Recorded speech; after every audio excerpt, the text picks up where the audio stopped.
క్రీస్తు నామంలో మీ అందరికీ నా శుభవందనములండి. ఈరోజు మనం యేసుక్రీస్తు చెప్పిన ఒక ఉపమానం గురించి మనం ధ్యానం చేసుకోబోతున్నాము. అదే ఏంటంటే విత్తువాని ఉపమానము. ఇక్కడ మీరు అందరూ వ్యవసాయం చేస్తున్నారు కాబట్టి మీకు ఈజీగా అర్థమైంది. ఓకేనా? విత్తువాని ఉపమానము. మత్తయి సువార్త 13వ అధ్యాయము 3 నుంచి 9 వచనాలు ఒకసారి చూద్దాం. ఏం చేశారు అందరూ? చదువుతాం చూడండి. ఆయన వారిని చూచి చాలా సంగతులను ఉపమాన రీతిగా చెప్పాను. ఎట్లనగా, ఇదిగో విత్తువాడు విత్తుటకు బయలు వెళ్ళెను. వాడు విత్తుచుండగా కొన్ని విత్తనములు త్రోవ పక్కన పడెను. పక్షులు వచ్చి వాటిని మృంగివేసెను. కొన్ని చాలా మన్ను లేని రాతి నేలను పడెను. అక్కడ మన్ను లోతుగా ఉండనందున అవి వెంటనే మొలిచెను గాని సూర్యుడు ఉదయించినప్పుడు అవి మాడి వేరు లేనందున ఎండిపోయెను. కొన్ని ముండ్ల పొదలలో పడెను. ముండ్ల పొదలు ఎదిగి వాటిని అణిచివేసెను. కొన్ని మంచి నేలను పడి ఒకటి 100 గాను, ఒకటి 60 గాను, ఒకటి 30 గాను ఫలించెను. చెవులు గలవాడు వినుగాక అని చెప్పెను. ఒక విత్తువాడు విత్తనాలు చల్లడానికి తీసుకెళ్తున్నాడు. విత్తనాలు చల్లడానికి తీసుకెళ్తుంటే కొన్నేమో దారిలో పడిపోయినాయి, కొన్నేమో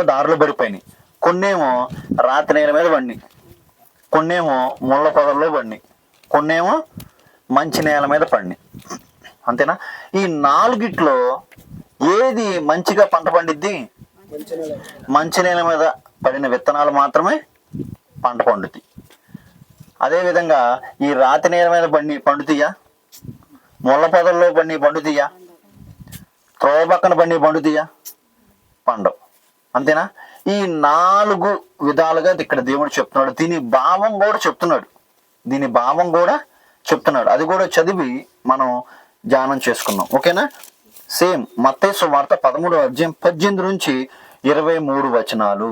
మత్తయి సువార్త 13వ అధ్యాయం 18 నుంచి 23 వచనాలు ఒకసారి చూద్దాము. దాని భావం అనేది యేసు క్రీస్తు వారు వివరిస్తున్నారు. ఫస్ట్ చూడండి. విత్తువాని గూర్చిన ఉపమాన భావము వినుడి. ఎవడైనను రాజ్యమును గూర్చిన వాక్యము వినియు గ్రహింపక ఉండగా దుష్టుడు వచ్చి వాని హృదయంలో విత్తబడిన దానిని ఎత్తుకొని పోవును. త్రోవ పక్కన విత్తబడిన వారు వీడే. రాతి నేలను విత్తబడిన వాడు వాక్యము విని వెంటనే సంతోషముతో దాన్ని అంగీకరించేవాడు. అయితే అతనిలో వేరు లేనందున అతడు కొంతకాలం నిలుచును గాని వాక్యము నిమిత్తము శ్రమ అయినను హింస అయినను కలుగగానే అభ్యంతరపడును. ముండ్ల పొదలలో విత్తబడిన వాడు వాక్యము వినువాడే గాని ఐహిక విచారమును ధనమోహమును ఆ వాక్యమును అణిచివేయును గనుక వాడు నిష్ఫలుడవును. మంచి నేలను విత్తబడిన వాడు వాక్యము విని గ్రహించువాడు. అట్టి వారు సఫలులై ఒకడు 100 గాను, ఒకడు 60 గాను, ఒకడు 30 గాను ఫలించును. ఇక్కడ యేసుక్రీస్తు వారు దాని భావం కూడా మనకి వివరించేశారు. అంటే రాతి నేల మీద పడిన వాళ్ళు ఎవరు, త్రోవ పక్కన పడిన వాళ్ళు ఎలా ఉంటారు, ముళ్ళ పొదల్లో పడిన వాళ్ళు ఎలా ఉంటారు, మంచి నేల మీద పడిన వాళ్ళు ఎలా ఉంటారు అనేది ఆయన ఉపమానం ద్వారా మనకు వివరిస్తున్నాడు. ఇప్పుడు నేను మీ అందరికి క్లియర్గా ఎక్స్ప్లెయిన్ చేస్తాను. అందరు నన్ను చూడండి. ఫస్ట్ ఎవరు? త్రోవ పక్కన పడిన వ్యక్తులు. ఇక్కడ అదే చూడండి 3వ వచనంలో ఏమనుందంటే, ఇదిగో విత్తువాడు విత్తుటకు బయలు వెళ్ళెను. ఇక్కడ విత్తువాడు విత్తుటకు బయలు వెళ్ళెను. ఏం విత్తుతున్నాడు? ఎవరా విత్తువాడు? తర్వాత ఏంటిది? విత్తనం. మరి విత్తాలంటే ఏం కావాలి? విత్తనాలు కావాలి కదా. ఆ విత్తనాలు ఏంటో తెలుసా? దేవుని వాక్యము. ఆ విత్తనాలు ఏంటి? దేవుని వాక్యము. ఈ విత్తువాడు ఎవరు అంటే దేవుడు ఆల్రెడీ భూమి మీద విత్తేశాడు. ఆ తర్వాత మనం సువార్త ప్రకటిస్తాం చూశారు. మనమే ఇప్పుడు విత్తువాళ్ళము. మనం ఏం విత్తాలి? దేవుని వాక్యాన్ని మనము విత్తాలి. ఇక్కడ చూడండి ఇంకోటి. వాడు విత్తుచుండగా కొన్ని విత్తనములు త్రోవ పక్కన పడెను. పక్షులు వచ్చి వాటిని మింగివేసెను. ఫస్ట్ వ్యక్తి ఎవరు? త్రోవ పక్కన పడిన విత్తనాలు. ఈ త్రోవ పక్కన పడిన విత్తనాలు ఏమైనాయ్యా అంటే పక్షులు వచ్చి మింగేసినాయి అంట. అంటే పక్షులు వచ్చి తినేసినాయి. ఇక్కడ ఈయన ఏం చెప్తున్నాడు? 18వ వచనంలో ఈయన ఏం చెప్తున్నాడు? మీకు ఇలా కంపేర్ చేసి చెప్తాను, మీకు అర్థమవుతుంది. ఈయనేమంటున్నాడు? యేసు ప్రభుల వారు విత్తువాని గూర్చిన ఉపమాన భావం వినుడు. ఎవడైనా రాజ్యమును గూర్చిన వాక్యము వినియు గ్రహింపక ఉండగా దుష్టుడు వచ్చి వాని హృదయంలో విత్తబడిన దానిని ఎత్తుకొని పోవును.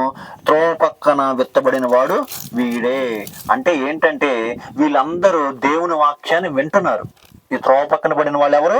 దేవుని వాక్యాన్ని వింటున్నారు కానీ గ్రహించకుండా ఉండటానికి సాతాను వచ్చి వాళ్ళ హృదయంలో ఉన్న వాక్యాన్ని ఎత్తుకెళ్ళిపోతుంది.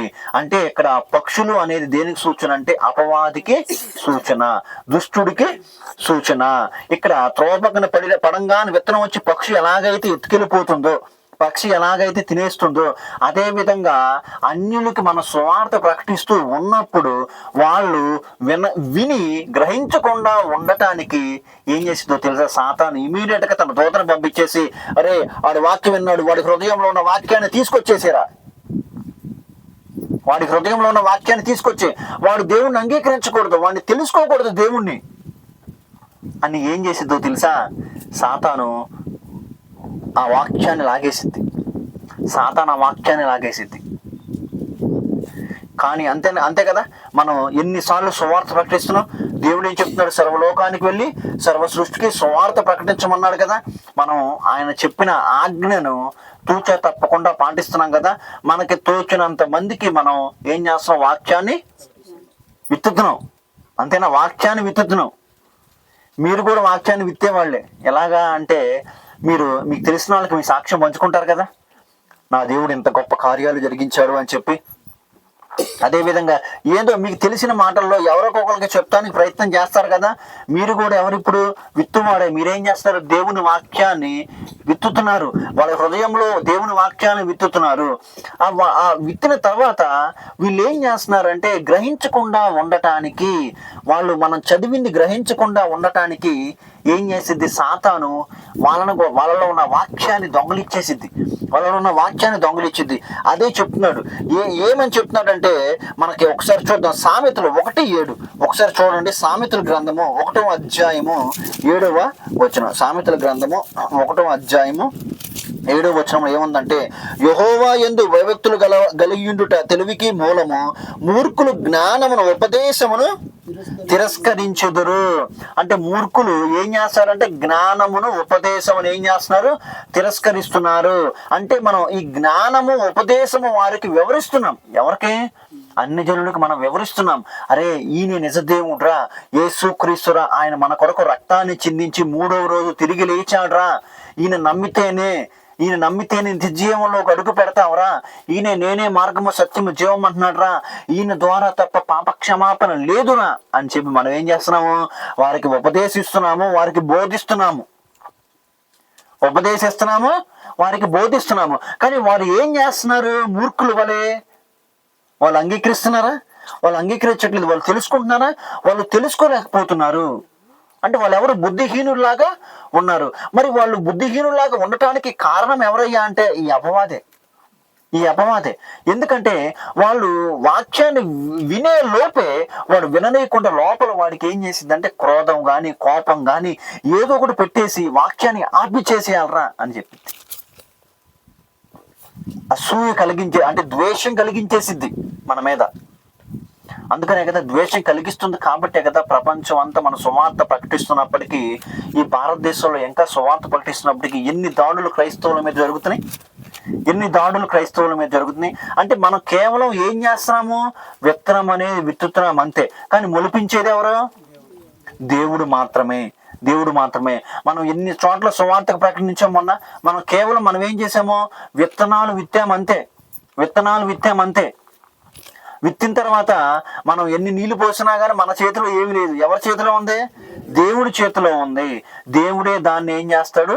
మొలిపిస్తాడు. వాక్యాన్ని విన్నవారు గ్రహించేలాగా దేవుడే చేస్తాడు. వాక్యాన్ని విని గ్రహించకుండా చేసేది ఎవరు? అపవాది. వాక్యాన్ని విని గ్రహించేలాగా చేసేది ఎవరు? అర్థమైంది నేను చెప్పింది? వాక్యాన్ని విని గ్రహించకుండా ఉండేలాగా చేసేది సాతాను. వాక్యాన్ని విని గ్రహించేలాగా చేసేది దేవుడు. అంటే మనం వాక్యం వరకే విత్తుతున్నాం. మనమేమి గ్రహించేలాగా చేయలేము, మనమేం ఫలించేలాగా చేయలేము. కేవలం మనం ఏం చేస్తున్నాం, వాక్యం అనేది విత్తుతున్నాము, దేవుడు మాత్రమే దాన్ని గ్రహించేలాగా చేస్తాడు, అదే విధంగా ఫలించేలాగా కూడా ఆయనే చేస్తాడు. వాక్యాన్ని విని గ్రహించకుండా ఉండటానికి సాతాను ఎన్నో ప్రయోగాలు, ఎన్నో ప్రయత్నాలు చేస్తుంది. వాక్యాన్ని వినటానికి ఛాన్స్ ఇస్తుంది కానీ గ్రహించకుండా ఉండటానికి కూడా అదే ప్రయత్నం చేస్తుంది. అసలు మ్యాక్సిమం వినేకుండా చేసింది. అది ఎక్కడికి వెళ్ళినా సువార్త ప్రకటించకుండా ఎన్నో అడ్డంకులు కలగజేస్తుంది. మనకి ఎంతో మందిని రేపుతుంది, ఎంతో మందిని అసలు అక్కడ విత్తనాలు అనేది వేయనీయకుండా చేస్తుంది సాతాను. ఈ అపవాది ఏం చేస్తుంది, అక్కడ విత్తనాలు అనేది వేయనీయకుండా చేస్తుంది. ఒకవేళ విత్తనాలు వేసినా కానీ గ్రహించకుండా చేస్తుంది.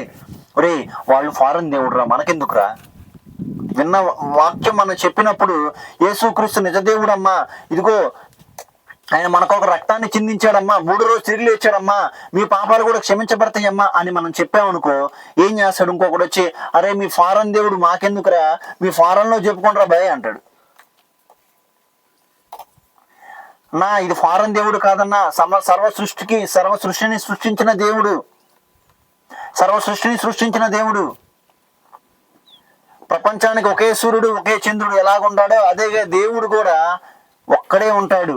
దేవుడు కూడా ఒక్కడే, ఆయనే మనల్ని సృష్టించిన వాడు అని మనం చెప్పినప్పుడు వాళ్ళని విననీయకుండా ఏంటంటే ఏదో ఇంకా ప్రశ్నలు అన్నీ వాళ్ళంతటికి వాళ్ళే ఊహించుకొని దేవుని వాక్యాన్ని ఏంటంటే అడ్డుగా నిలబడుతున్నారు. వాళ్ళు వినే వాళ్ళని విననివ్వట్లేదు, అదేవిధంగా వినకుండా చేస్తున్నారు, అదేవిధంగా వీళ్ళు వినట్లేదు. అంటే వాక్యాన్ని విత్తనీయకుండా చేస్తున్నారు. ఎవరై అంటే అపవాది సంబంధులు ఏం చేస్తారంటే వాక్యాన్ని విత్తనీయకుండా చేస్తున్నారు. ఇకపోతే రెండో వ్యక్తి ఎవరు? మొదటి వ్యక్తి త్రోవ పక్కన పడిన విత్తనాలు. ఈ విత్తనాలన్నీ మనం చెప్పుకున్నాం కదా. ఇప్పుడు త్రోవ పక్కన పడిన అందరూ దుష్టుడు వచ్చి తీసుకెళ్ళిపోతాడు, విన్నా కానీ గ్రహించకుండా చేస్తాడు. ఇక రెండవది ఏంటి? రాతి నేలను పడిన విత్తనాలు. చూద్దాం ఒకసారి, చూడండి 5వ వచనం. కొన్ని చాలా మన్ను లేని రాతి నేలను పడిన, అక్కడ మన్ను లోతుగా ఉండనందున అవి వెంటనే మొలిచెను గాని సూర్యుడు ఉదయించినప్పుడు అవి మాడి వేరు లేనందున ఎండిపోయెను. ఇక్కడ ఏమంటున్నాడు అంటే కొన్నేమో రాతి నేల మీద పడినాయి, కొన్ని విత్తనాలు ఏంటి రాతి నేల మీద పడిన తర్వాత అక్కడ మన్ను లోతుగా లేనందున, అంటే మట్టి లేనందున ఏమైంది? ఉదయం సూర్యుడు రాగానే అవి ఏమైపోయినాయి? అవి ఎండిపోయినాయి. ఈయన మరి ఇక్కడ ఇంకొక మాట ఏం చెప్తున్నాడు చూద్దాం. మళ్ళా 19వ వచనం 20వ వచనం చూద్దాం. రాతి నేలను విత్తబడిన వాడు వాక్యము విని వెంటనే సంతోషముతో దాన్ని అంగీకరించేవాడు. అయితే అతనిలో వేరు లేనందున అతడు కొంతకాలం నిలుచును గాని వాక్యము నిమిత్తము శ్రమైనను హింసైనను కలుగగానే అభ్యంతర పడును. ఇక్కడ చూసారు ఎంత స్పష్టంగా చెప్తున్నాడు. రాతి నేలను పడిన వాళ్ళంట సంతోషంతో దేవుణ్ణి యాక్సెప్ట్ చేస్తారంట. వాక్యం వినంగానే ఎస్ యేసుక్రీస్తు నిజమైన దేవుడు, నేను ఆయన తెలుసుకున్నాను, ఆయన గ్రహించున్నాను అని చెప్పి వాళ్ళు ఏం చేస్తారు? తొందరగా వాక్యాన్ని వినేసి మనసులో సంతోషిస్తూ ఉంటారంట. ఎప్పటి వరకు సంతోషిస్తారు అనగానే కింద చెప్తున్నాడు దేవుడు. ఎప్పటి వరకు సంతోషిస్తారు? శ్రమలు రానంత వరకు. అయితే అతనిలో వేరు లేనందున అతను కొంతకాలం నిలుచును గాని వాక్యము నిమిత్తము శ్రమ అయినను హింస అయినను కలుగగానే అభ్యంతరపడను. వాక్యము నిమిత్తము శ్రమ వచ్చినా హింస వచ్చినా ఏం చేస్తాడు? ఈ దేవుడు నాకొద్దురా బాబు అని ఫస్ట్ ఎందుకు సంతోషించాడంటే వాడికి ఏదో ఒక మేలు వచ్చింది, వాడికి రోగం తగ్గింది, వాడికి అప్పులు తీరిపోయినాయి, వాడికి సమాధానం వచ్చింది. ఆ రాగానే ఏం చేశాడంటే సంతోషంతో ఎస్ ఈయన నిజమైన దేవుడు, లోకరక్షకుడు, ఈయనే నాకు సమాధానం వచ్చింది అని చెప్పి ఇతను ఏం చేస్తారు? దేవుణ్ణి యాక్సెప్ట్ చేస్తాడు. Yes he is the real God, he is my messiah, he is the saviour అని ఏదో చెప్పేసి చివరికి ఏం చేస్తాడు? దేవుణ్ణి అంగీకరిస్తాడు. అంగీకరించిన తర్వాత చిన్న శ్రమ వచ్చింది అనుకోండి, వాక్యం నిమిత్తం శ్రమ వచ్చినా హింస వచ్చినా ఏమైంది? ఈ దేవుడు నాకొద్దు, పూర్వం నేనున్న దాంట్లోనే మంచిగా ఉంది అని చెప్పి ఏం చేస్తాడు? దేవుణ్ణి విడిచిపెట్టేస్తాడు. పొద్దున ఒక యవనస్తుడు చెప్తున్నాడు ఏంటంటే, ఒక ఆమె సాక్ష్యం చెప్పిందంట, ఏం సాక్ష్యం అంటే అప్పుడంతా దరిద్రంగా ఉందంట, తన ఇంట్లో శ్రమలు వచ్చినాయంట, బాగా వచ్చినాయంట, కొత్త చెప్పులు కొనుక్కున్నాడంట. కొత్త చెప్పులు కొనుక్కొని పండక్కే ఏం చేశాడంటే చర్చికి వచ్చాడంట. చర్చికి వచ్చిన తర్వాత ఎవరో కొత్త చెప్పులు ఎత్తుకెళ్ళిపోయాడంట. ఆయన చెప్తున్నా కొత్త చెప్పులు ఎత్తుకెళ్ళిపోయిన దగ్గర నుంచి అంట అతని జీవితం సుఖంగా ఉందంట, దరిద్రం అంతా పోయిందంట. అంటే నిజం చూసారా, అతను దేవుడి మీద విశ్వాసం ఉంచాడు. దేని మీద విశ్వాసం ఉంచాడు? చెప్పుల మీద విశ్వాసం ఉంచాడు. అంటే చెప్పులు పోతే దరిద్రం పోయినట్టేనా? అంటే ఆ విశ్వాసం చూడండి, చెప్పుల మీద విశ్వాసం. ఈ వ్యక్తి సరే చెప్పులు పోయినాయి, దరిద్రం పోయింది అనుకున్నాడు. మళ్ళీ శ్రమ వస్తే ఉంటాడా దేవుళ్ళు? మళ్ళీ చెప్పులు కొనుక్కొని చెప్పులు వేసుకొని ఆ రోజు పెట్టి వెళ్తాడండి.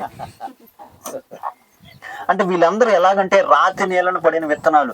సంతోషంగా దేవుణ్ణి అంగీకరిస్తున్నాం, మనం సంతోషంతో మనం అంగీకరిస్తున్నాం. కానీ కొంచెం వాక్యం నిమిత్తం శ్రమ వచ్చినా సరే, హింస వచ్చినా సరే, మన సువార్త పనిలో ఎవరన్నా సరే మనల్ని కొట్టినా సరే, తిట్టినా సరే, మనం ఏం చేస్తాం? ఇంకంటే దేవుణ్ణి విడిచిపెట్టేసి వెళ్ళిపోతాం.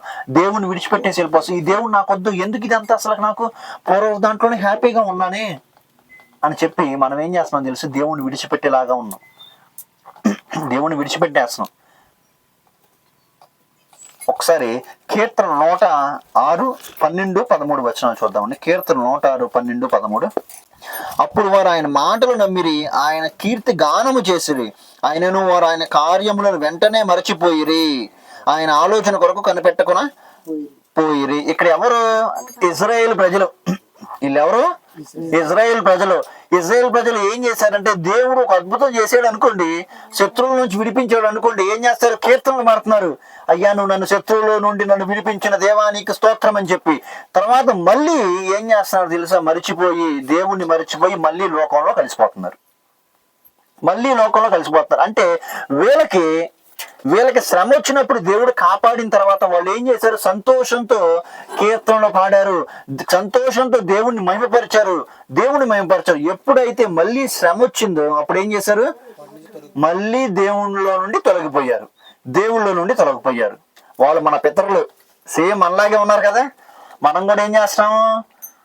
శ్రమ వచ్చినా కష్టం వచ్చినా దేవుడు మనకు గుర్తొస్తాడు. తర్వాత రోజుల్లో దేవుడు అస్సలు గుర్తురాడు. మన సంతోషంగా ఉన్నప్పుడు అసలు గుర్తురాడు దేవుడు. కష్టం వచ్చినప్పుడు మాత్రం దేవుడు గుర్తొస్తాడు. మరి సంతోషం ఉన్నప్పుడు మన బంధువులు గుర్తొస్తారు, వాళ్ళతో మన సంతోషాన్ని షేర్ చేసుకోవడానికి. అంతేనా?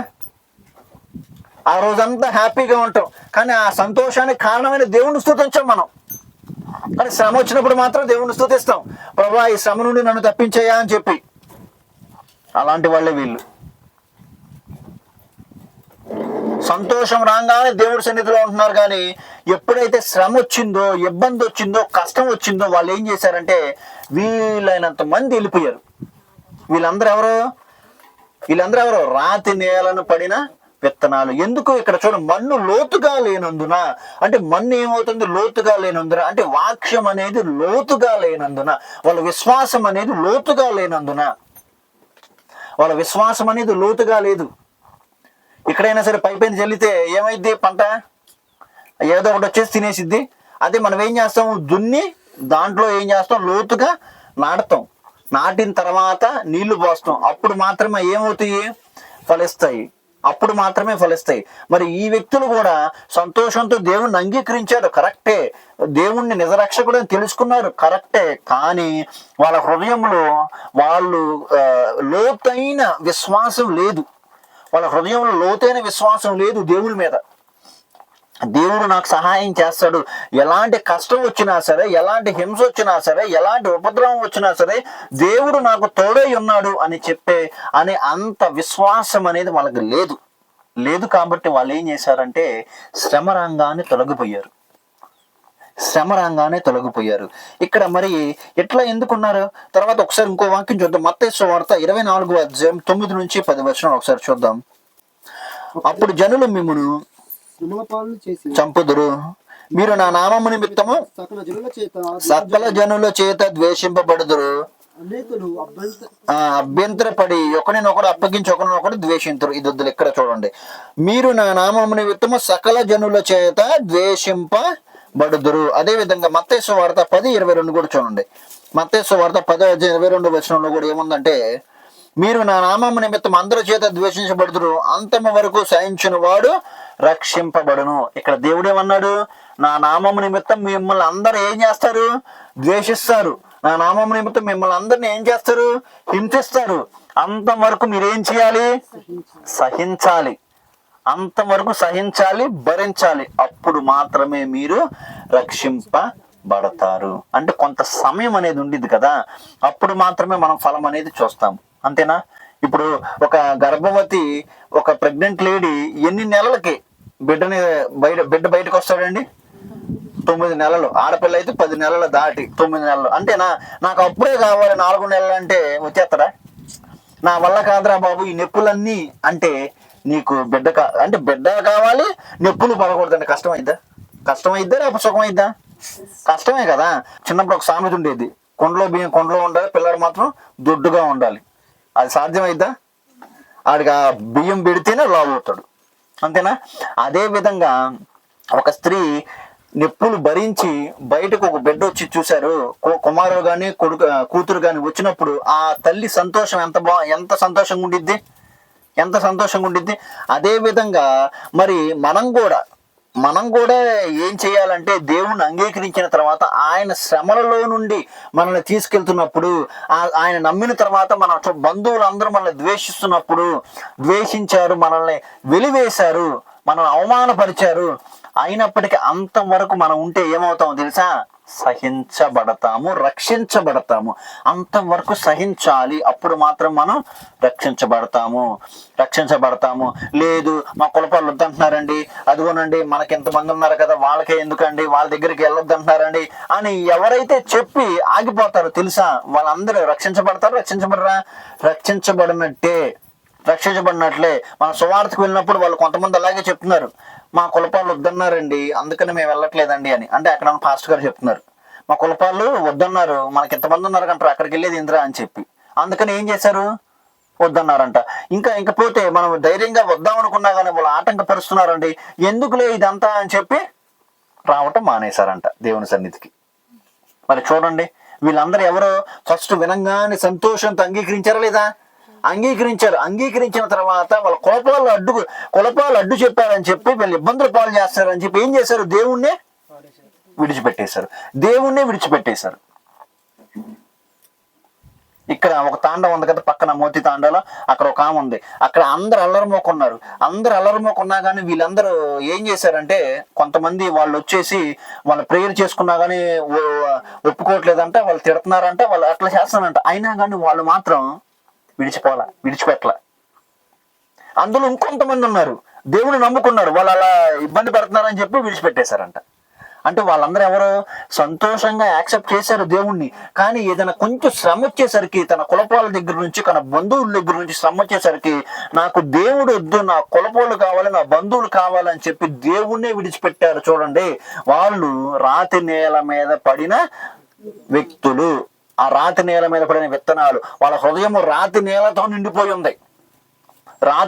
నిండిపోయింది కాబట్టే దేవుని కోసం కొద్దిగా శ్రమ వచ్చినా తట్టుకోలేకపోయారు. మరి చూడండి ఎంత దారుణంగా ఉన్నారు.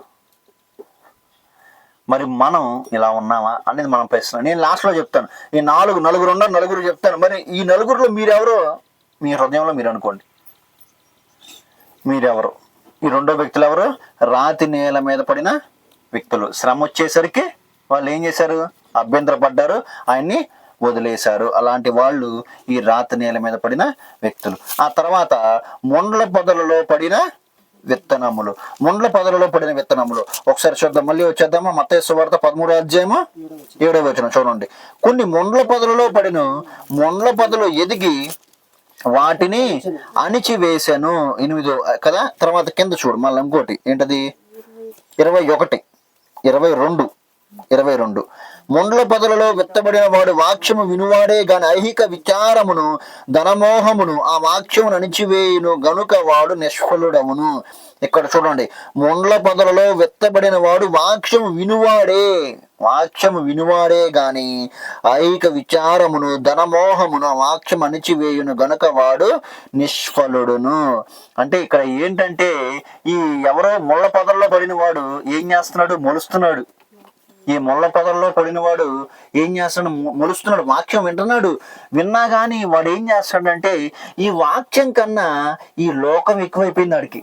ఈ వాక్యం కన్నా లోకం ఎక్కువైపోయింది. అంటే ఐహిక విచారము, మోహమును ఆ వాక్యమును అణిచివేయను. అంటే ఐహిక విచారం, ఈ లోకంలో ఉన్న విచారాలు, అదే విధంగా ధనం సంపాదించాలనే ఆశ. ధనం సంపాదించడం తప్పు కాదండి. ఒకసారి చూడండి, ధనం సంపాదించడం తప్పు కాదు, కానీ ధనమే లోకం అనుకోవడం తప్పు. అర్థమైంది నేను చెప్పింది? ధనం అనేది కావాలి మనకి, ఈ లోకంలో బ్రతకటానికి కావాలి, కానీ ధనమే లోకం అనకూడదు, ధనమే లోకం అయిపోకూడదు మనకి. ఈ వ్యక్తులు ఎవరంటే ధనం లోకం, వీళ్ళకి ధనం లోకం. అదేవిధంగా లోకంలో ఉన్నాయని వీళ్ళకి కావాలి, ఈ లోకంలో ఉన్నాయని వీళ్ళకి కావాలి. ఈ లోకంలో ఐహిక విచారాలు, ధనమోహం వీళ్ళందరినీ ఏం చేస్తుంది? విన్న వాక్యాన్ని అణిచివేస్తుంది. అంటే ప్రతి ఆదివారం ఇక్కడికి వస్తున్నారు, వాక్యం వింటున్నారు.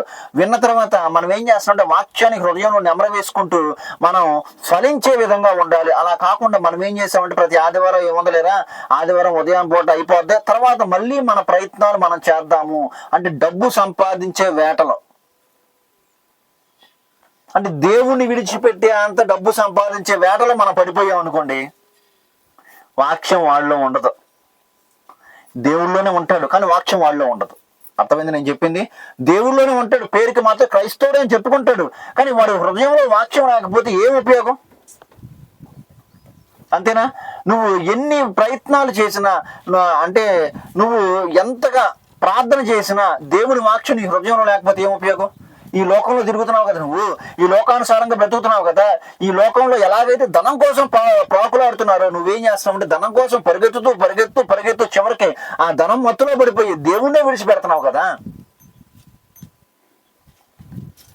దేవుణ్ణే విడిచిపెడుతున్నాం. ఆదివారాలు కూడా సంఘానికి రాకుండా మన ధనాపేక్షతో మనం ఏంటంటే పరుగులెడుతూ మనం దేవుణ్ణి విడిచిపెడుతున్నాం. అంటే మరి మనలో ఉన్న వాక్యం ఏమవుతుంది? ఆ వాక్యం అనేది అణిచివేస్తుంది, ఈ లోకం అణిచివేస్తుంది వాక్యాన్ని, ఈ లోకం అణిచేస్తుంది వాక్యాన్ని. ధనాపేక్ష కలిగి ఉండుట సమస్త కీడులకు మూలమని వాక్యం స్పష్టంగా చెప్తుంది. మనం ఉన్న దాంట్లో సంతృప్తి పడతలేదు కానీ ఇంకా కావాలి అనుకుంటూ ఏమవుతున్నామంటే దేవునికి దూరం అయిపోతున్నాము. ధనం సంపాదించడం తప్పు కాదు, నేను చెప్తాను, కష్టార్జితాన్ని దేవుడు దీవిస్తాడని చెప్పాడు, కానీ ధనమే మొత్తం అంతా సమస్తము అనుకోకూడదు. ధనమే అంటే దేవుడి కన్నా ధనమే ప్రపంచం అని అనుకోకూడదు. ఎప్పుడైతే మనం అనుకుంటామో ఈ వాక్యం మనలో ఎలా ఉండిద్ది?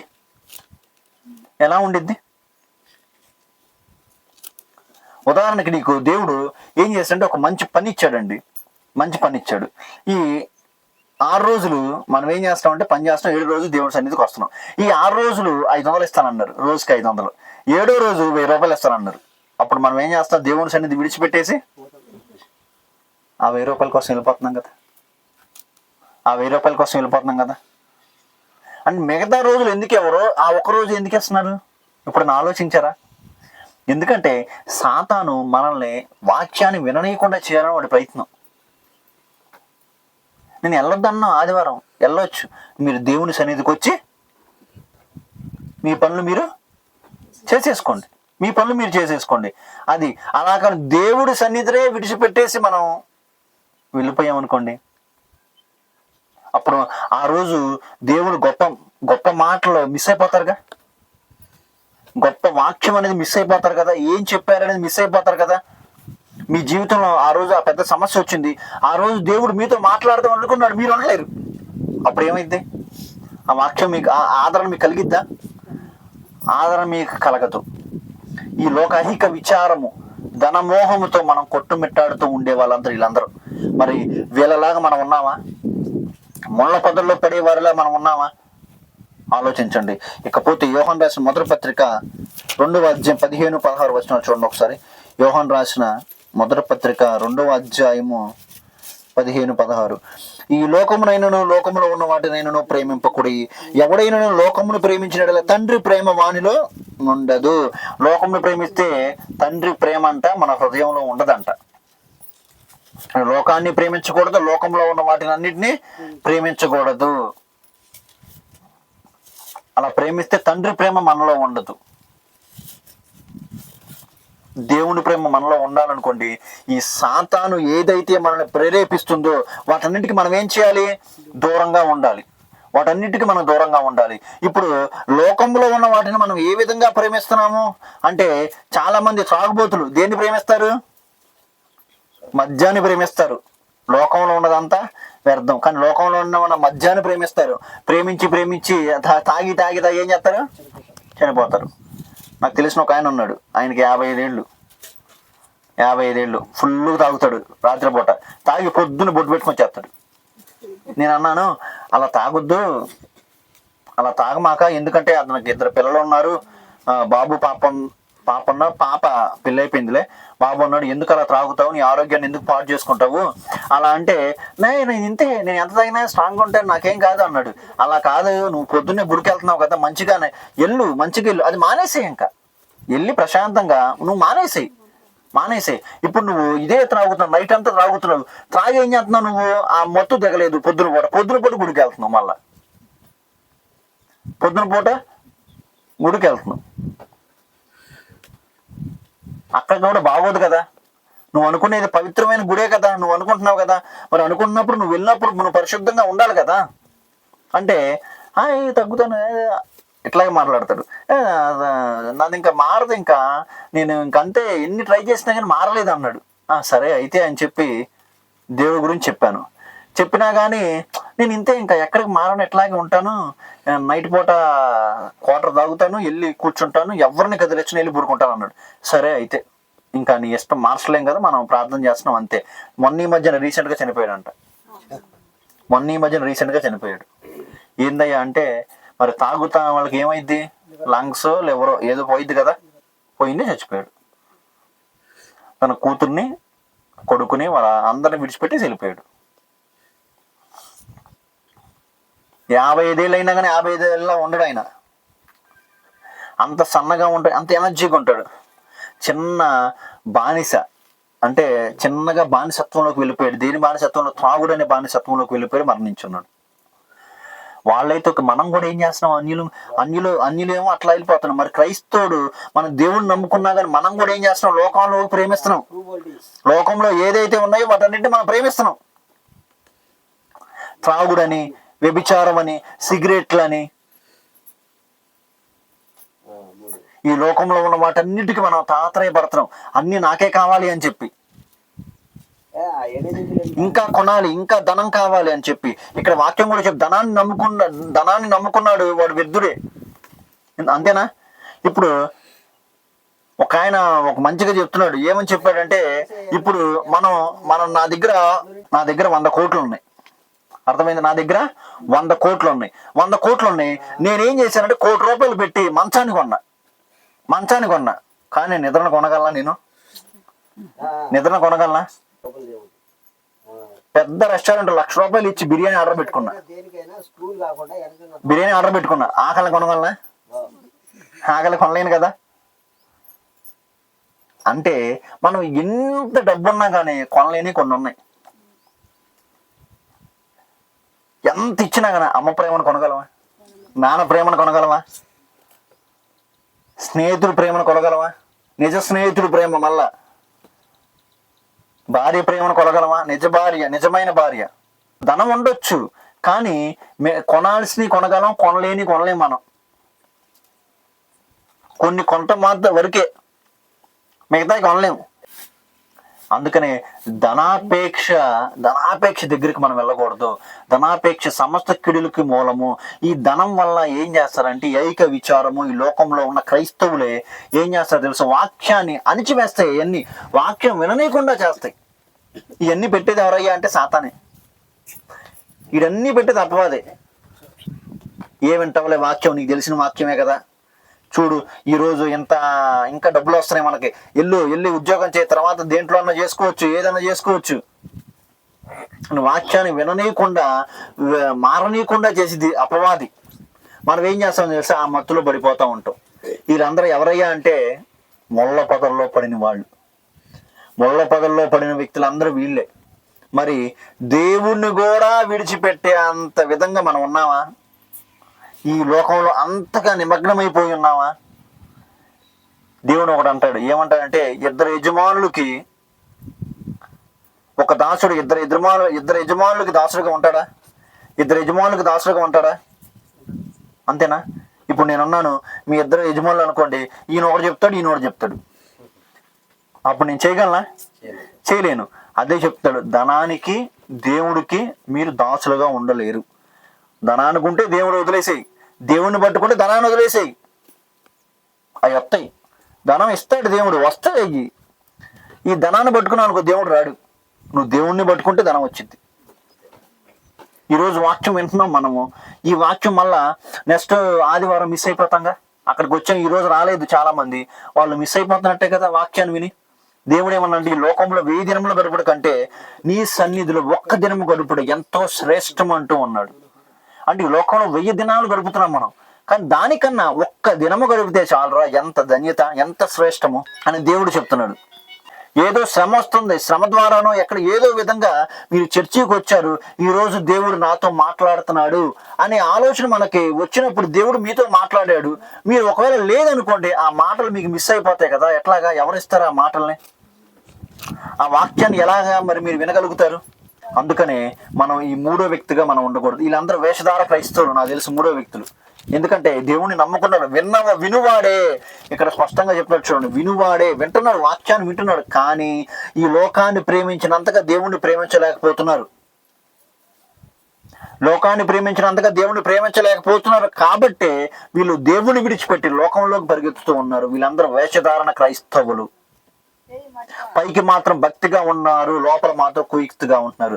వీళ్ళందరూ ఏం చేస్తారంటే, ధనం సంపాదించి నేను దేవుని పరిచర్యకి ఇచ్చేస్తాను, ముందు నువ్వు సరిగ్గా బ్రతుకు, అప్పుడు మాత్రమే దేవుని పరిచర్యకు ఉపయోగపడతాయి. కొసన్న గారి కంటే ఒక ఆవిడ కానుక ఇచ్చిందంట, 2 లక్షలు ఎంతో కానుక ఇస్తా ఉంటే ఆయన అన్నాడంట, నాకొద్దు, డబ్బులు ఏం వద్దమ్మా అంటే, వందంటే హుసన్న గారు తీసుకోండి తీసుకుని బతిమాడిందంట. అమ్మ నీ డబ్బులు నాకు వద్దమ్మా, తీసుకెళ్ళిపో అంటే తీసుకెళ్ళిపోయారంట. ఆ తర్వాత ఇంకొక ఆయన వచ్చి అన్నానంట, అయ్యా ఎందుకు తీసుకోవట్లేదు అయ్యా, ఇచ్చింది కదా కానుక, మన పరిచయకు ఉపయోగపడిద్ది అంటే. ఆయన అన్నాడంట, ఇదిగో ఆమె డబ్బులు అయితే ఇస్తుంది కానీ ఆమె మనసు మారలేదు, ఆమె దగ్గర ఉన్న భర్త ఎవరో తెలుసా, ఆమె నిజమైన భర్త కాదు, వేరే వాడిని తీసుకొచ్చుకుంది, ఆ భర్తను వదిలేసింది, అలాంటి ఆమె దగ్గర నిన్ను డబ్బులు తీసుకోవాలా దేవుని పరిచర్య అంటే? ఆమె క్రైస్తవురాలా అనిరాలా? మామూలుగా మనం ఆమె క్రైస్తవురాలా అనిరాలా? క్రైస్తవురాలే కదా, దేవుణ్ణి నమ్ముకున్నామే కదా, దేవుడు వ్యభిచారం చేయొద్దన్నాడు కదా, జారత్వంలో పడిపోకూడదు అన్నాడు కదా. మరి ఆమె అంత జారత్వం చేసి దేవుడికి కానుకిస్తుందంటే చూడండి ఎంత మూర్ఖత్వం. అంటే మన పాపాలను డబ్బుతో కడిగేయచ్చా? ఆలోచించండి, మన పాపాలను డబ్బుతో కడిగేయచ్చా? మనం ఒక పాపం చేసి 1000 మందికి అన్నదానం చేయమంటే మన పాపం పోయిద్దా? దేవుడు ఏమైనా కాటా ఉండిద్దా? కాటా తెలుసు కానీ మీకు, కాటా ఉండేది కదా. ఏం చేస్తాడు, మీరు 1/2 కిలో చక్కెర కావాలంటే ఇక్కడ 1/2 కిలో రాయేస్తాడు, ఇటు పక్క చక్కెర వేస్తాడు, అంతేనా? అలాగే దేవుడు మీ పాపాలన్నీ లెక్కేసి ఇక్కడ మీరు పుణ్యాలన్నీ చేస్తా ఉంటే 2 సమానం అయితే నేను పరలోకాన్ని తీసుకెళ్తాడా? అలా జరగదు, అలా జరగదు. ఆయన ఇదిగో నేను ఇలా పాపం చేశాను, 100 మందికి అన్నదానం చేశాను, 2 సమానం అయిపోద్దా? కాదు. నీ నీతి క్రియలు మురికి గుడ్డలు వంటివి అన్నాడు దేవుడు. నువ్వు పాపం చేసి నీతిగా ఎట్లా బ్రతుకుతావు? దాన్ని విడిచిపెడితేనే బ్రతకగలుగుతావు. అందుకనే ఏంటంటే, పాపాన్ని మనం విన్నప్పుడు ఈ లోకంలో ఉన్న పాపాన్ని మన అంటనీయకుండా చేసుకొని దాని ప్రకారం నడిస్తేనే మన హృదయంలో వాక్యం అనేది ఫలిస్తుంది. వీళ్ళు ఫలించకుండా ఉండటానికి కారణం ఏంటయ్యా అంటే, ఈ లోకంలో ఉన్న ఐహిక విచారాలు, ధనమోహాలు, ఇవన్నీ ఏంటంటే వీళ్ళు ఫలించనీయకుండా చేస్తానికి కారణం. ఎలాగైతే పంట మనం విత్తనాలు వేసామండి, ఇక్కడ కాటన్ కదా వేసేది, కాటన్ వేసాము, పురుగులన్నీ పడతాయి కదా, అవి ఎదగకుండా ఉండడానికి ఏం తినేస్తాయి? పురుగులు తినేస్తాయి. అప్పుడు మీరు ఏం చేస్తారు? మందు వేస్తే అవి చచ్చిపోతాయి, అప్పుడు మంచిగా పెరుగుతాయి, అంతేనా? మందే లేదనుకోండి ఏమైద్ది? తినేస్తే పంట నాశనం అయిపోద్ది. వాళ్ళు వాక్యం అయితే వింటున్నారు కానీ ఫలించకుండా ఉండటానికి ఎన్ని కారణాలు. మరి వాళ్ళు ఏం చేయాలి అంటే ఇవన్నీ చంపేసుకోవాలి. చంపేసుకున్నప్పుడు మాత్రం వాళ్ళ జీవితం ఏమైంది? ఫలించింది. చంపేసుకున్నప్పుడు మాత్రమే ఫలించింది. చంపేసుకోకపోతే ఎలా ఫలించిద్ది? ఆ పురుగుల్ని ఎలాగైతే చంపితేనే పంట చేతికి వచ్చింది, అదే విధంగా మనలో ఉన్న ఈ అహిక విచారాలు, ధనమోహాలు, ప్రతి ఒక్క అనాలోచితమైన ఆలోచనలు ఈ లోకంలో మనం బ్రతికే తీరు వాటన్నిటిని విడిచిపెడితేనే మనం ఫలిస్తాం. లేకపోతే మనం అసలు ఫలించము. ఎక్కడ వేసిన గొంగలి అక్కడ వేసినట్టే ఉండిద్ది. అంటే నేను 20 సంవత్సరాలు 30 సంవత్సరాలు క్రైస్తవులని చెప్పుకుంటున్నాం కానీ మనం ఫలించకపోతే ఏం ఉపయోగం? మనం ఫలించాలంటే నీకు ఏదైతే విచారాలు ఉన్నాయో, ఏదైతే అనాలోచితమైన ఆలోచనలు ఉన్నాయో, ఏదైతే దేవుడు వాక్యాన్ని నువ్వు విననీయకుండా చేస్తున్నాయో, ఏ అంశం అయితే, ఏ పని అయితే దేవుడిలో నుంచి నేను దూరం చేస్తుందో వాటన్నిటిని విడిచిపెట్టాలి. ఫస్ట్ వాటన్నిటిని విడిచిపెట్టేసిన తర్వాత మాత్రమే మీరు ఎదుగుతారు, ఫలిస్తారు. లేకపోతే ఫలించరు. ఓకేనా? ఇప్పుడు నాలుగో వ్యక్తి ఎవరు? మంచి నేల మీద పడిన వ్యక్తులు, విత్తనాలు. ఇప్పుడు చూడండి 8వ వచనం. కొన్ని మంచి నేలను పడి ఒకటి 100 గాను, ఒకటి 60 గాను, ఒకటి 30 గాను ఫలించెను. ఏంటంట? కొన్ని మంచి నేల మీద పడినాయి అంట. మంచి నేల మీద పడినప్పుడు ఒకటి 100 ఒకటి 60 ఒకటి 30 ఫలించింది. అంటే మంచి నేల మీద పడిన విత్తనాలు ఏంటంటే, ఒకటేమో మంచిగా పండింది. పడిన 3 విత్తనాలు, ఒకవేళ 3 విత్తనాలు పడితే ఆ 3 విత్తనాలు మంచిగా పండినాయి. తనకి ఎంత స్థితి అయితే ఉందో అంత స్థితి వరకు మంచిగా పండినాయి. ఇక్కడ కింద కూడా అదే చెప్తున్నాడు చూడండి 23వ వచనంలో. మంచి నేలను విత్తబడిన వాడు వాక్యము విని గ్రహించువాడు, అట్టి వారు సఫలులై ఒకడు 100 గాను, ఒకడు 60 గాను, ఒకడు 30 గాను ఫలించను. అంటే మంచి నేల మీద పడిన వాళ్ళు ఎవరు? మంచిగా వాక్యం విని గ్రహించి దాని ప్రకారం నడుచుకొని అప్పుడు ఏమవుతాడు? ఫలిస్తాడు. ఇక్కడ చూడండి 3 మాటలు వాడాను. ఏంటది? ఫస్ట్ వింటాడు, తర్వాత గ్రహిస్తాడు, తర్వాత ఆచరిస్తాడు. దాన్ని ఆచరించిన తర్వాత మనం ఏమవుతాము? ఫలిచ్చేస్తాము. అర్థమైందా? ఫస్ట్ ఏం చేస్తాడు? వింటాడు, తర్వాత గ్రహిస్తాడు, మూడవది ఏంటి? ఫలిస్తాడు. ఆచరించి ఫలిస్తాడు. విన్న వాక్యాన్ని వినంగానే ఏం చేస్తాడంటే ఫస్ట్ గ్రహిస్తాడు.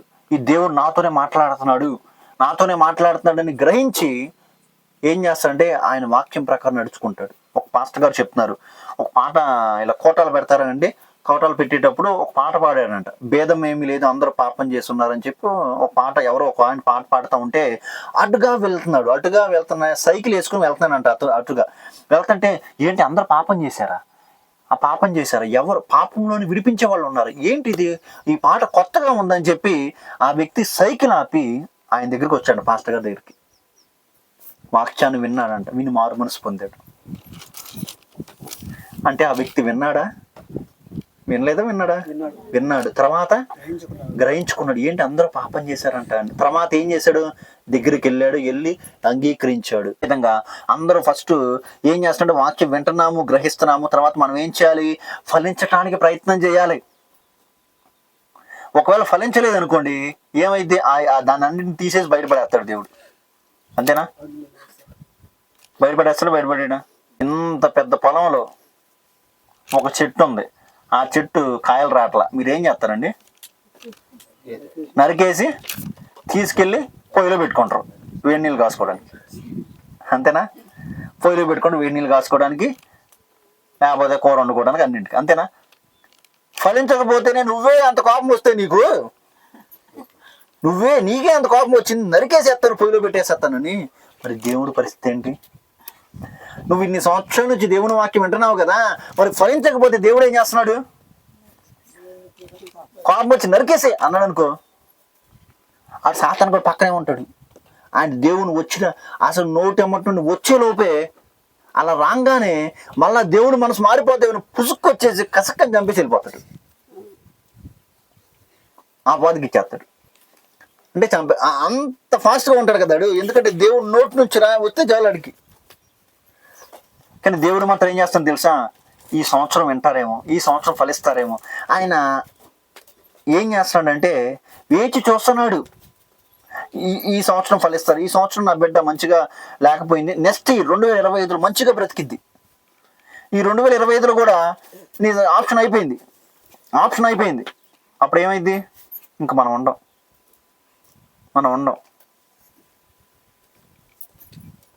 ప్రపంచంలో ఎన్నో ఘోర ప్రమాదాలు జరుగుతున్నాయి, మనకి ఇంకా ఇక్కడ ఏమి రాలా. దేవునికి సంతోషం, దేవునికి స్తోత్రం. ఎందుకు మనం ఇలా బ్రతుకున్నాము? ఈ మధ్యన అమెరికాలో లాస్ ఏంజల్స్లో మొత్తం కాలిపోయింది. ప్రపంచంలో ఉన్న కోటీశ్వర్ అంటే కొన్ని కోట్లు విలువ చేసే సంపద అక్కడ ఉంది. ప్రపంచం మొత్తం రిచెస్ట్ ఏరియా, అది కాలిపోయింది. అది కాలిపోయింది అంటే ఏంటి? ఏమో దేవుడు అవకాశం ఇచ్చాడేమో, మరి నిజామాబాద్లో తెలియదు. కానీ ఒక 3 రోజుల ముందు ఒక ఆమె సువార్త ప్రకటించిందంట. అక్కడ సువార్త ప్రకటించిందంట. బంగ్లాలు, కానీ మనం పూరీళ్ళు. దేవుడు మనల్ని కాపాడుతున్నాడు కదా, అవకాశం ఇస్తున్నాడు, ఛాన్స్ ఇస్తున్నాడు, మనకి ఛాన్స్ ఇస్తున్నాడు. మనం వినివారు మాత్రమే మనం మోసపుచ్చుకోకూడదు. విన్నాము, మంచిగానే గ్రహించాం కాబట్టి ఇక్కడికి వచ్చాం కదా. ఫస్ట్ విన్నాము, గ్రహించాం, దేవుడి మాట విన్నాము, గ్రహించి ఇక్కడికి వచ్చాం. ప్రతి ఆదివారం దేవుని వాక్యాన్ని వింటూనే ఉంటున్నాం. మరి విన్న తర్వాత మూడో చేయాల్సింది పని ఉంది. ఏంటి? ఫలించాలా. ఫలించకపోతే దేవుడు ఏం చేస్తాడు? తీసేసి పక్కన పడేసాడు. పరిస్థితి ఆలోచించండి మీరే. అది మీరైనా నేనైనా సరే. ఇప్పుడు నేనేదో వాక్యం చెప్తున్నాను అని చెప్పి నేను ఫలించలేదు అనుకో, బిడ్డ నువ్వు ఫలించకపోయినా పర్లేదు, నువ్వు నా పక్కనే ఉన్నావు అంటాడా? ఏం లేదు. ఆయనకి తనామనా తేడా లేదు. ఎవరు తప్పు చేస్తే వాళ్ళకి శిక్ష అంతే. పక్షపాతం లేదు. న్యాయాధిపతి. నువ్వు ఫలించలేదా, తీసేసి పక్కన పడేసేయి. నేను కాకపోతే ఇంకొకరు వాడుకుంటాడు దేవుడు. అంతేనా? వాడుకోవటం ఏంటి? ఆయన గొప్పతనం. ఇప్పుడు 10 కొండలు ఉన్నాయండి, 10 కొండలు ఉన్నాయి. ఈ 10 కొండల్లో నీకు ఒకే ఒక కొండ కావాలి. ఏం చేస్తారు? ఏదో కొండ తీసుకుంటారు. అది మీ గొప్పతనం. అంతేనా? ఏం తీసుకుని వాడుకోవాలనిపించింది కాబట్టి వాడుకుంటున్నారు మీరు. ఇది కాకపోతే వేరే కొండ. అంతేనా? ఆ కొండ వచ్చేసి చూసావా నన్నే వాడుకుంటున్నావు అన్ననుకో, ఎట్లా ఉండిద్ది ఆలోచించండి. అది నా గొప్పతనం రా, నిన్ను వాడుకోవటానికి. నేను నీళ్ళు పోసుకున్నాను కావాలని. అట్లాగే దేవుడు మనల్ని వాడుకుంటున్నాడు. ఆయన గొప్పతనం.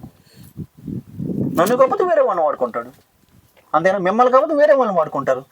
ఏం చేయాలి? ఫలించాలి. మొట్టమొదటిగా ఫలించకపోతే ఎలా? అదే ఒక మాట చెప్తున్నాను చూడండి. యోహాను సువార్త 15వ అధ్యాయము, యోహాను సువార్త 15వ అధ్యాయం 1-8 వచనాలు. యోహాను సువార్త 15వ అధ్యాయం 1-8 వచనాలు జస్ట్ మామూలుగా చెప్తాను చూడండి. నేను నిజమైన ద్రాక్షవల్లి, నా తండ్రి వ్యవసాయకుడు. నాలో ఫలింపని ప్రతి తీగను ఆయన తీసి పారవేయును. ఫలించు ప్రతి తీగ మరి ఎక్కువగా ఫలింపవలనని దానిలోని పనికిరాని తీగలను తీసివేయును. ఇక్కడ చూడండి ఏమన్నాడు? తండ్రి ఏం చేస్తాడంట? ఆయన యేసుక్రీస్తులో ఫలింపున తీగను ఏం చేస్తాడు? తీసేస్తాడు. ఫలించే తీగ ఇంకా ఫలించాలని అందులో ఉన్న లోపాలన్నింటినీ దేవుడు ఏం చేస్తాడు? సరిచేస్తాడు. అర్థమైంది ఇప్పుడు మీకు నేను చెప్పింది? అంటే మనందరం ఎక్కడున్నా దేవుళ్ళో ఉన్నాం. మనందరం దేవుళ్ళో ఉన్నాం. మనం ఒకవేళ కనుక పనికి రాలేదనుకో, ఆయన ఏం చేస్తాడంట? తీసి పారేసే అంటాడు. ఎలాగైతే మీరు చెట్టును నరికేసి పొయ్యిలో పెడతారో అట్లాగే తీసి పారేస్తాడు. అదే ఫలించాలని ఆశ ఉందనుకో, అయ్యా నేను ఫలించాలనుకుంటున్నాను కానీ నాలో ఒక పాపం ఉంది, దాన్ని జయించాలనుకుంటున్నాను కానీ నా వల్ల కావట్లేదు అయ్యా అంటే దేవుడు ఏం చేస్తాడు తెలుసా? నేనున్నాగా, నేను తోడుకున్నాను అని చెప్పి ఆ ముళ్ళుని తీసేస్తాడు, పక్కకి సహాయం చేస్తాడు ముళ్ళుని తీసేయటానికి. ఒక ఆయన పచ్చి త్రాగుబోతంట, బాగా త్రాగుబోతంట. ఒక పాస్టర్ గారు చెప్తుంది నన్ను, పచ్చి త్రాగుబోతంట. ఆయన సాక్ష్యం ఏం చెప్తున్నాడంటే, నేను మందు తాగి ఇన్ని సంవత్సరాలు అయింది అని చెప్తున్నాడంట. మందు తాగి దేవుడు నన్ను తాగనీయకుండా చేశాడు. అది తాగనీయకుండా ఆయన సహాయం చేశాడు అంతే. ఇంకొక ఆయన ఈ మధ్యన రీసెంట్గా ఒక పాస్టర్ గారు సాక్ష్యం నేను విన్నాను. ఆయన ఏమంటున్నాడంటే, వాళ్ళ తల్లి గారి కోసం మారు మనసు పొందారంట. బాగా త్రాగుబోతంట, తిరుగుబోతంట అండ్ రోగు అట్లాగా అంతగా బ్రతికితే మళ్ళీ వాళ్ళెవరు? వాళ్ళ కుటుంబ సభ్యులు, వాళ్ళ నాన్న, వాళ్ళ అమ్మ, వాళ్ళ తాత అందరూ పాస్టర్లేనంట వాళ్ళందరూ. కానీ ఈయన మాత్రం అలా నీచంగా బ్రతికి చివరికి వాళ్ళు కూడా ఆయన ఎందుకురా పుట్టింది, చచ్చిపోతే బాగుండ్రా అనే స్థితిలోకి వెళ్ళిపోయారంట. అప్పుడు వాళ్ళ తల్లి గారు చెప్పారంట, ఇతను మంతు దిగిన తర్వాత, అమ్మ నీకేం చేయాలమ్మా అంటే, అప్పుడు తల్లిగారు అన్నారు, ఒక్కరోజైనా సరే నువ్వు మారు మనసు పొంది చూడాలని ఆశ ఉందరా నాకు, ఒక్కరోజు మారు మనసు పొంది తర్వాత రోజు చచ్చిపోతాను రా అన్నారంట. ఆ తర్వాత ఆయన ఎంత తాగుదాం ఆపేద్దాం అనుకున్నా కానీ ఆపలేకపోతున్నానంట. అప్పుడు దేవుణ్ణి అడిగానంట, ప్రభువా నాకు సహాయం చేయండి అయ్యా, నాకు సహాయం చేయండి అయ్యా అని చెప్పి ప్రార్థన చేసినప్పుడు దేవుడు సహాయం చేశాడు. ఇప్పుడు ఆయన పాస్టర్, పెద్ద పాస్టర్, పశ్చిమ గోదావరి సైడ్ అనుకుంటా ఆయన పాస్టర్ గారు. ఆయన చెప్తున్నాడు, ఆయన సాక్ష్యం చెప్తున్నాడు, నేను ఎంతగా బ్రతికేవాడిని దేవుడు నన్ను అట్లా ఫలింపజేశాడు అని చెప్పి. మరి మనకి దేవుడు ఛాన్స్ ఇస్తున్నాడుగా, ఆయనకి ఛాన్స్ ఇచ్చాడు, ఆయన ఒప్పుకున్నాడు, వెళ్ళిపోయింది. మనకు ఛాన్స్ ఇచ్చాడు, మనం అట్లాగే ఉన్నాము అనుకో, మన పరిస్థితి ఏంది? అట్లాగే మనం బ్రతుకుతూ ఉన్నాము అనుకో, మనం ఎలా ఫలించగలుగుతాం? వింటున్నాము, గ్రహిస్తున్నాము, కానీ ఫలించలేకపోతే ఎలాగా? ఆయనలో ఉన్న ఆయన ఫలించకపోతే ఆయనలో ఉన్న తీగలన్నిటిని తీసివేస్తాడంట. జ్ఞాపకం ఉంచుకోండి, దేవుడు అదే చెప్తున్నాడు. మరి మీరు ఫలిస్తున్నారా? మీరు మంచిగా, ఈ 4వ వ్యక్తి ఏం చేస్తున్నాడు? వింటున్నాడు, గ్రహిస్తున్నాడు, ఫలిస్తున్నాడు. అదే విధంగా మనం వింటున్నాము, గ్రహిస్తున్నాము, మరి మనం ఏం చేస్తున్నాము అంటే ఫలిస్తున్నాము అనేది క్వశ్చన్ మార్కు. మరి ఈ 4 వ్యక్తుల్లో మీరు ఎలా ఉన్నారో ఆలోచించండి. ఈ 4 వ్యక్తుల్లో ఎలా ఉన్నారు? మొట్టమొదటి వ్యక్తి ఎవరు? త్రోవ పడిన విత్తనాలు, అంటే త్రోవ పక్కన పడిన విత్తనాలు. వీళ్ళెవరు? ఫస్ట్ అంటే వింటారు కానీ గ్రహించకుండా దుష్టుడు వచ్చి ఏం చేస్తాడు? వాక్యాన్ని తీసుకెళ్ళిపోతాడు. ఇక 2వ వ్యక్తులు ఎవరు? రాతి నేలను పడిన విత్తనాలు. వాళ్ళు సంతోషంగా దేవుని అంగీకరిస్తారు, కానీ శ్రమ వచ్చినా, హింస వచ్చినా ఏమైంది? వాళ్ళు తొలగిపోతారు. ఇక 3వ వ్యక్తులు ఎవరు? ముళ్ళ పొదలలో పడిన విత్తనాలు. ఈ ముళ్ళ పొదలో పడిన విత్తనాలు వింటారు, గ్రహిస్తారు, కానీ ఈ ఐహిక విచారాల వల్ల, ధనమోహము, అదే విధంగా లోక విచారాల వల్ల ఏం చేస్తారు? లోకంలో సావాసం చేస్తూ దేవుని నుండి తొలగిపోతారు. దేవుడి కన్నా వాళ్ళకి అయ్యే ఎక్కువ. ఇక 4వది ఎవరు? మంచి నేల మీద పడిన విత్తనాలు. ఈ మంచి నేల మీద పడిన విత్తనాలు ఎవరు? వింటారు, గ్రహిస్తారు, అదే విధంగా తన జీవితంలో అప్లై చేసుకొని ఫలిస్తారు. 30 60 100 60 30 తన జీవితాన్ని ఫలించుకొని ఈ భూలోకంలో కాదు కానీ దేవుని కోసం బ్రతుకుతారు. దేవుని పరలోకంలో ఏంటంటే వాళ్ళు ఉంటారు, ఆయన మనకిచ్చిన వాగ్దాన ప్రదేశంలోకి వాళ్ళు వెళ్తారు, ఫలించేవాళ్ళు. మరి మనం ఎలా ఉన్నాము? ఈ 4 మనం ఎలా ఉన్నాము అని చెప్పి దేవుడు ఈరోజు మీతో మాట్లాడుతున్నాడు. ఈ 4 మీరు ఎలా ఉన్నారు? రాతి నేల మీద పడిన వాళ్ళలాగా ఉన్నారా? అదేవిధంగా త్రోవ పక్కన పడిన వాళ్ళలాగా ఉన్నారా? ముళ్ళ పొదల్లో పడిన వాళ్ళు ఉన్నారా? మంచి నేల మీద పడిన విత్తనాలు మాదిరి ఉన్నారా? ఈ 4 వ్యక్తులు, ఈ 4 విత్తనాలలో మీరు ఎవరు, ఎలా ఉన్నారు అని చెప్పి దేవుడు ఈరోజు మీతో మాట్లాడుతున్నాడు. ఈ కొద్ది వాక్యం అనేది దేవుడు దీవించును గాక. ఆమేన్.